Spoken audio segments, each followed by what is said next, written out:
So I just saw Spider-Man Brand New Day. Let's talk about it. If you haven't seen the movie, now would be a good time to scroll because this is going to be a spoiler-filled review. But if you don't mind getting spoiled, then you can stay.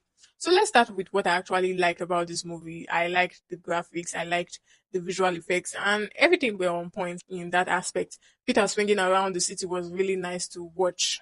And in a way, this version of Spider-Man kind of reminded me of Andrew Garfield's Spider-Man with the swinging and the whole thing with MJ almost dying like Gwen. Secondly, I liked seeing this version of the Hulk again and not the humanified version that we've all been seeing since. I also like the fact that Peter's friends didn't magically remember him because their love for him was so much greater than any spell in the world or whatever. So with what they did now, they would have to get to know him again and bond with him once more and make new memories with him. This was a way better route to go rather than them just getting a wave of their memories back and they would be like, oh, Peter, I remember you now. It would have just been really cliche and annoying. I also like the fact that finally Spider-Man has his organic web shooters now.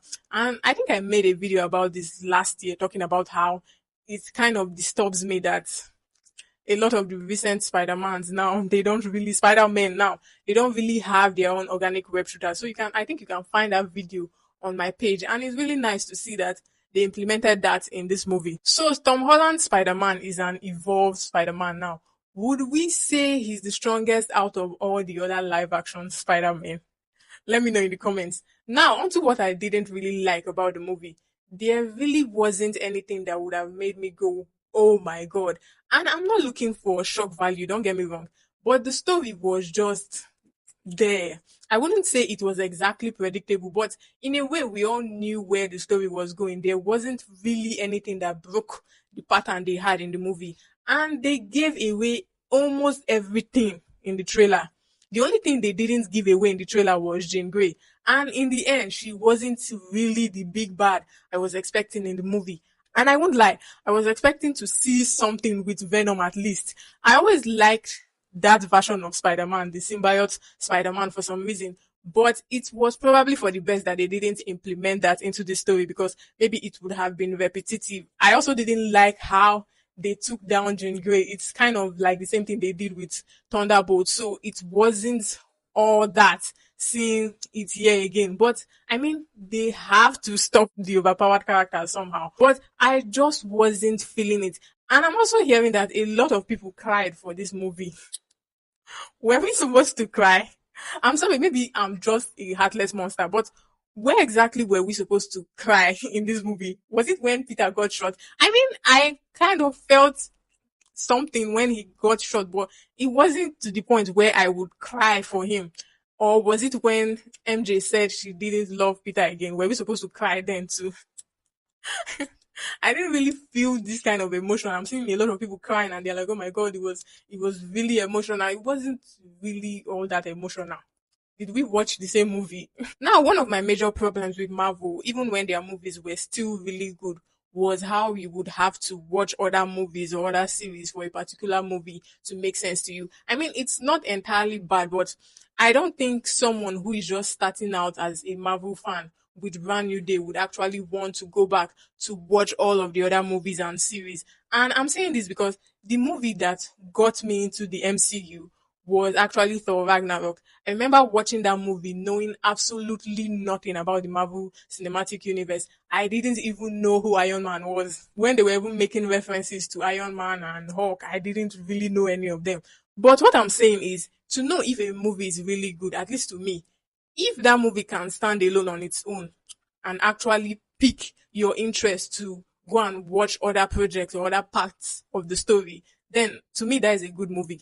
Just like I did with Thor Ragnarok, I thought this was going to be the movie that would get me back into the MCU again because after I watched Thor Ragnarok, I started watching Iron Man, the Avengers, a lot of the Marvel Cinematic Universe movies back then just to catch up and to really understand what was going on in Thor Ragnarok. But I don't think a new Marvel fan would want to go back to really watch anything from the MCU now. because this movie was just referencing a lot of things that you wouldn't really understand. And it's just not a movie that was able to stand on its own without making references to other things or leading to other things in the future or in the past. And for my last issue with the movie, isn't Peter supposed to be broke? Why on earth is he using a Samsung Galaxy Flip 7? I looked it up. It cost over $1,000. Where did he get the money to afford that phone? I would excuse the computers. I mean, he's smart. He probably built his PC from scratch. But did he build the phone too? I know it's all about advertising for Samsung, but at least they would have given him a low grade Samsung phone that you'd be like, okay, it makes sense for Peter to be using this Samsung phone because he's broke. But I don't understand why someone that's supposed to be broke is using a Flip 7. But I did get the message they were trying to pass in the movie, and it was, if you can't fix the past, walk towards the future or towards fixing the present, because Peter didn't really want anything to change. So he was suppressing a part of himself he thought was a monster. But the reason it looked like it was turning him into a monster was because of his depression and the whole thing from the past holding him down. So when he finally met with MJ and Ned and he confronted his fears and everything that was holding him back from the past, he actually embraced that part of himself. And it was a nice story to see. But honestly, if you would ask me for my rating for this movie, I would give it a 6, 6.5, 6.7 out of 10. It wasn't really what I was expecting. I was thinking this movie was going to be the movie that would take me maybe to go back to want to watch all the other MCU projects now, but I have already lost interest in the MCU and I don't think I would be coming back because of this movie. I was hoping I would come back because of this movie, but it didn't really do it for me like that. Maybe I expected too much from the movie, but this is my honest review.